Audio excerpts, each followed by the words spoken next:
ఉద్యోగం కోసం చూస్తున్నారా? ఓం శక్తి ప్రైవేట్ లిమిటెడ్ కంపెనీలో మార్కెటింగ్ జాబ్స్ 20,000 నుంచి 30,000 వరకు జీతం ఉంటుంది. సంప్రదించండి. ప్రస్తుతం మనతో పాటు ప్రముఖ ఆధ్యాత్మికవేత్త, జ్యోతిష్య వాస్తు పండితులు, లలితాదేవి ఉపాసకులు బ్రహ్మశ్రీ నానాజీ పట్నాయక్ గారు ఉన్నారు. గురుగారితో మాట్లాడుతారు. నమస్తే గురుగారు. శ్రీమాత్రే నమః. ఆగస్టు నెల విశేషంగా మీనరాశి వాళ్ళకి ఎలా ఉంటుందంటారు? మరి ఏలినాటి శని తాలూకు ఇంపాక్ట్ ఏ విధంగా ఉంటుందంటారు? ప్రస్తుతం వీళ్ళు ఎలాంటి జాగ్రత్తలు తీసుకోవాలంటారు? చాలా మంచి ప్రశ్న వేశారండి. ఫస్ట్ ఆఫ్ ఆల్ ఏంటంటే వీళ్ళకి ఏలినాటి శని ప్రభావం తగ్గుతుంది. జన్మరాశిలో ఉండే శని ఎప్పుడైతే వక్రిచ్చాడో అది 12వ స్థానం వైపు వెళ్తూ ఉంటుంది. కాకపోతే 12వ స్థానంలోకి వెళ్తున్నందుకు కొంచెం ఇన్వెస్ట్మెంట్స్, ఖర్చుల విషయంలో వీళ్ళు జాగ్రత్తగా ఉండాలి. ఇక మిగతా గ్రహాలు 12లో రాహు ఉన్నాడు, 4వ భావంలోకి కుజుడు మారాడు. ఇప్పుడు మనకి ఆగస్టు 3 నుంచి మారుతున్నాడు. అదేవిధంగా పంచమంలో జీవాత్మ సంయోగం, రవి గురువుల కలయిక. రవి 6వ స్థానంలోకి కేతువుతో వెళ్ళి కలుస్తున్నాడు. అండ్ 6లో కేతువు అండ్ చంద్రుడు అయితే 12 రాశులు తిరుగుతుంటాడు. ఈ యొక్క గ్రహస్థితిని అనుసరించి మీన రాశి వారికి ఎలా ఉండబోతుంది, ఏ దేవత ఆరాధన చేయాలి, ఎటువంటి విషయాల పట్ల వీళ్ళు జాగ్రత్త వహించాలి అనేటువంటి అంశాలు చెప్తుంది నేనైనప్పటికీ చెప్పిస్తుంది సాక్షాత్ లలిత అమ్మవారిగా భావిస్తూ ఆ లలితాంబిక అమ్మవారి యొక్క అనుగ్రహం మీన రాశి వారికి పరిపూర్ణంగా కలగాలని మనస్ఫూర్తిగా కోరుకుంటూ, ఇక్కడ మనం ఇందాక చెప్పుకున్నట్టుగా ఏలినాటి శని ప్రభావం అయితే ఖచ్చితంగా తక్కువగా ఉంటుంది. ఇప్పుడు అందులో ఎటువంటి సందేహం లేదు. దీనివల్ల మరి రాశిలో నుంచి వెళ్ళిపోయినందుకు ఏంటంటే స్ట్రెస్ తగ్గుతుంది. అంటే ఒక తల మీద పెద్ద బరువు పెట్టుకున్న వారికి దింపితే కొంచెం రిలీఫ్ వస్తుంది చూసారా, అలా రిలీఫ్ అయితే ఖచ్చితంగా ఉంటుంది వీరికి, అందులో డౌట్ ఏం లేదు. కాకపోతే ఖర్చుల విషయంలో, విదేశాలకు వెళ్ళే విషయంలో, జీవిత భాగస్వామితో వివాహ జీవితం విషయంలో మాత్రం కొంచెం గతంలో జరిగిపోయిన విషయాల వల్ల కొంత ఇబ్బంది వస్తూ ఉంటుంది. అయితే వీరికి రియల్ ఎస్టేట్ రంగాల వారికి, రైతులకి కొంతవరకు ఫైనాన్షియల్గా గ్రోత్ బాగుంటుంది. సెకండ్ లార్డ్ 4th హౌస్లో ఉన్నందుకు. కాకపోతే వీళ్ళు ఇంకా బాగుండాలి అంటే కనుక వారాహి అష్టోత్తరం చేసుకోవాలి. ఎలాగో రాశిలో ఇప్పుడు వీళ్ళకి శని ఎంత రాశి నుంచి వక్రించినా కూడా 12వ స్థానం వైపైనా ఉంటుంది కదా, కాబట్టి ఎంత వారాహి చేసుకుంటూ ఉంటే ఈ ల్యాండ్ని నమ్ముకొని బ్రతికేటువంటి వారికి చాలా బాగుంటుంది.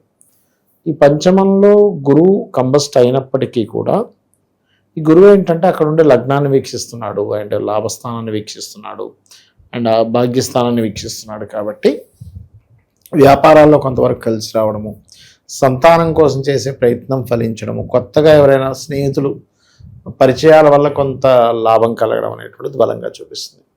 కాకపోతే మనకి 15-16వ తేదీ నుంచి రవి ఎప్పుడైతే మారుతున్నాడు 6వ భావంలోకి మారుతున్నాడు కాబట్టి ఆ కేతువుతో ఉండే రవి వల్ల కొంచెం ఎండోన్మెంట్ డిపార్ట్మెంట్ లాంటి వాటిలో ఉద్యోగం కోసం చేసే ప్రయత్నం, గవర్నమెంట్ అండర్టేకింగ్లో ఉండేటువంటి వాటి ప్రయత్నం చేస్తున్నట్లయితే చాలా బాగుంటుంది చెప్పాలంటే. కాకపోతే వీరికి కూడా సప్తమంలో రాహు ఉన్నందుకు, లగ్నంలో వక్రించిన శని ఉన్నందుకు వీలైనంత మటుకు వివాహం జోలికి వెళ్ళకపోవడం మంచిది. ఈ మంత్ అంతా కూడా నీచంలో ఉండే శుక్రుడు కదా, వివాహ కారకుడు కదా, అందుకని అది ముఖ్యంగా చూసుకోవాలి. పార్ట్నర్షిప్స్ కూడా పనికిరావు. అందులో ముఖ్యంగా ఎవరైనా ఇప్పుడు అంటే అందరికీ నేను చెప్పట్లేదు, కొంచెం స్త్రీలతో ఎవరితోనైనా, స్త్రీ అయినా పురుషుడైనా పార్ట్నర్షిప్ చేసే విషయంలో కొంచెం జాగ్రత్తగా ఉండాలి ఈ టైంలో పర్టికులర్గా చెప్పాలంటే. అండ్ అదేవిధంగా మరొక విషయం ఏంటంటే ఈ దశమాధిపతి ఎప్పుడైతే ఎగ్జాల్టెడ్ పొజిషన్లో ఉన్నాడో ఉద్యోగంలో, అందులో ముఖ్యంగా వాటర్ డిపార్ట్మెంటు, ఎన్విరాన్మెంట్ డిపార్ట్మెంటు, లేకపోతే గవర్నమెంట్ అండర్టేకింగ్, గవర్నమెంట్ జాబ్స్ చేసేటువంటి వారు, టీచింగ్స్, కన్సల్టెన్సీస్ ద్వారా జాబులు సంపాదించుకునేటువంటి వారికి కొంచెం ఇక్కడ కొంత బాగుందని చెప్పుకోవచ్చు. కొద్దిగా ప్రయాణాలు కూడా ఉంటాయి ఉద్యోగ సంబంధించినటువంటి విషయంలో, అది మెయిన్గా ఉంది. అయితే వీళ్ళు ఎక్కువగా దక్షిణామూర్తి యొక్క ఆరాధన ఎక్కువగా చేయాలి. ఎంత దక్షిణామూర్తి ఆరాధన చేస్తూ ఉంటే దీనివల్ల ఏమవుతుందంటే గురుబలం పెరగడం వల్ల రాశిలో ఉన్నటువంటి ఏలినాటి శని ప్రభావం కూడా పూర్తిగా తగ్గుతుంది. లవ్ అండ్ రిలేషన్స్ పరంగా ఎలా ఉంటుందంట వీళ్ళకి? లవ్ అండ్ రిలేషన్ అంటే కొంతవరకు బెటర్గా ఉంటుందని చెప్పుకోవచ్చు. లవ్ ఎందుకంటే పంచమంలో ఉచ్చలో ఉండేటువంటి గురువు కదా, కాబట్టి దానివల్ల బాగానే ఉంటుంది. గురుగారు, మరి ఏలినాటి శని ప్రజెంట్ అంత ఇంపాక్ట్ లేకపోయినప్పటికీ ఫర్దర్గా వీళ్ళు బాధించకూడదంటే మంచి మంచి పరిహారాలు ఏమైనా ఉంటే తెలియచేయండి వీళ్ళ కోసం. మంచి పరిహారాలు అంటే ఎప్పుడైనా సరే ఏలినాటి శని విషయంలో కొన్ని జాగ్రత్తలు తీసుకోవాలండి. పరిహారం కూడా చెప్తాను. మంత్రం అయితే ఓం అనాకలిత సాదృశ్య చుబుక శ్రీ విరాజితాయ నమః. తంత్రం అయితేనేమో వీళ్ళు సాంబ్రాణి, అమ్మవారికి సాంబ్రాణి చూపించడము, బెల్లము గోవులకు తినిపించడము, వీలైతే మిరియాలతో హోమం చేయడము చక్కగా పనిచేస్తుంది. మరియు అదేవిధంగా సేవా సంబంధించినవి కనుక చూసుకుంటే గోవులకు కాస్త బెల్లం తినిపించడము సేవ కిందకు వస్తుంది. బాగా ఏజ్డ్ పర్సన్స్కి ఏదైనా సేవ చేస్తే ఆ రకంగా కూడా ఎల్నాడ్స్ అని తగ్గుతుంది. చెప్పాలంటే నువ్వులు దానంగా ఇవ్వచ్చు, ఎల్నాడ్స్ అనే ప్రభావం తగ్గడానికి ఇలా చేసుకోవచ్చు. గురుగారు, ఆగస్టు 13 నుంచి మనకి శ్రావణ మాసం ఉంది. మరి ద్వాదశ రాశులందరికీ కూడా విశేషంగా అన్ని విధాలా కలిసి రావాలంటే ఎలాంటి పరిహారాలు చేసుకోవచ్చు అంటారు ఈ మాసంలో? శ్రావణ మాసంలో వెంకటేశ్వర స్వామి యొక్క ఆరాధన చేసుకోవడం చాలా మంచిది. వెంకటేశ్వర స్వామి సుప్రభాతంతో నిద్ర లేవడం, విష్ణు సహస్రనామాలు వినడం, వీళ్ళకి ఏమవుతుందంటే వెంకట అంటే పాపముని తీసేసేవాడు వెంకటేశ్వర స్వామి, ఈ కలియుగ దైవం. కాబట్టి వెంకటేశ్వర స్వామి ఆరాధన ఈ మాసం అంతా కూడా వీళ్ళు అంటే ఉదయం నిద్ర లేచిన వెంటనే కూడా కాస్త అంటే వీళ్ళు ఒక ఉపవాసంలాగా చేయాలనుకుంటే చేసుకోవచ్చు. అంటే ఒంటి పూట ఉండడం ఇట్లా కొంచెం దీక్షలా తీసుకొని చేసుకుంటే చాలా మంచిది. శ్రావణ మాసంలో అన్ని రాసుల వారు కూడా తిరుపతికి వెళ్ళి వస్తే చాలా మంచిదండి. ఎందుకంటే కర్మస్థానంలో ఈ కాంబినేషన్ ఏర్పడుతుంది అమావాస్య తర్వాత చూసుకున్నట్లయితే.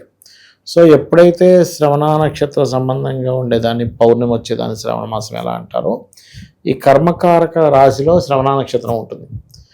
ఈ కర్మ మనకు తగ్గాలి అంటే ముందుగా పూర్వజన్మ కర్మ దగ్ధం అవ్వాలి. పూర్వజన్మ దగ్ధం అయ్యేటువంటి వాటిలో కొన్ని విధానాలు ఈ కలియుగంలో వెంకటేశ్వర స్వామిని ఆరాధించడము, లలిత చదువుకోవడము, సూర్య నమస్కారాలు చేసుకోవడం అంటే సూర్య ఆరాధన చేయడము, లేకపోతే ఏదైనా క్షేత్రానికి వెళ్ళి అక్కడ ఏదైనా సేవ చేయడం చేస్తూ ఉండాలి. ఇవే ముఖ్యంగా చెప్పాలంటే. అయితే ఇది కేవలం చాలామంది ఏమనుకుంటారంటే శ్రవణ నక్షత్రం వాళ్ళకి మాత్రమే పనిచేస్తుంది అనుకుంటారు. అలా ఏం లేదు, అందరికీ కూడా ఈ యొక్క ఫలితం అనేటువంటిది వస్తుంది, అందులో ఎటువంటి సందేహం లేదు.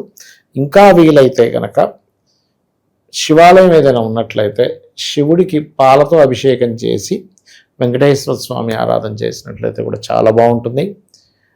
మనకి గోశాలకు వెళ్ళి గోవులకి బెల్లము పదార్థాన్ని తినిపించడము చాలా మంచి ఫలితాలు ఇస్తుంది శ్రావణ మాసంలో. అండ్ అదేవిధంగా మనకి సర్వసాధారణంగా ఏంటంటే తులసి మరియు పుష్పాలతో వెంకటేశ్వర స్వామిని అర్చిస్తే చాలా మంచిది ఈ మాసంలో. చాలామంది ఏం చేస్తుంటారంటే ఈ శ్రావణ మాసంలో వెంకటేశ్వర స్వామి యొక్క ఆరాధనతో పాటు ఈ 30 రోజులు కూడా తులసి మొక్క దగ్గర దీపారాధన చేస్తారు. దీనివల్ల కలిగే ఫలితాలు ఏంటంటే రోగ భయము నశిస్తుంది. శ్రావణ మాసంలో ఇంకా చెప్పాలంటే నదిలో దీపాలు వదలడం మంచిది. మరియు అదేవిధంగా బియ్యపు పిండి ఉంటుంది, బియ్యపు పిండితో ఒత్తులు అంటే బియ్యపు పిండితో మన కుందుల్లా తయారు చేసి వాటిలో దీపాలు పెడతారు శ్రావణ మాసంలో ప్రత్యేకంగా. అవి కూడా చాలా మంచి ఫలితాలు ఇస్తుంది. అందులో కొంతమంది నెయ్యిని వేసి నెయ్యితో దీపం పెట్టడం చేసినప్పుడు ఏమవుతుందంటే శ్రావణ మాసంలో చేసే ఈ కార్యక్రమం వల్ల ఉద్యోగ సంబంధించిన విషయంలో కొత్త ఉద్యోగ అవకాశాలు వస్తాయి నెయ్యితో దీపం పెట్టడం వల్ల అని చెప్పి అంటూ ఉంటారు. ఒకవేళ ఉద్యోగంలో చాలా ఇబ్బంది ఉందనుకునేటువంటి వారు ఓం మాణిక్యం ఒకటాకార జానుద్వై విరాజితాయ నమః మళ్ళీ ఓం నమో వెంకటేశాయ్ ఇది కలుపుకొని చేసుకుంటే ఇంకా బాగుంటుంది. ఓవరాల్గా ఈ రాశి వాళ్ళకి ఈ నెల ప్రత్యేకంగా ఎలా ఉండబోతుందో మంచి విశ్లేషణ అందించారు సార్. ధన్యవాదాలు. శ్రీమాత్రే నమః.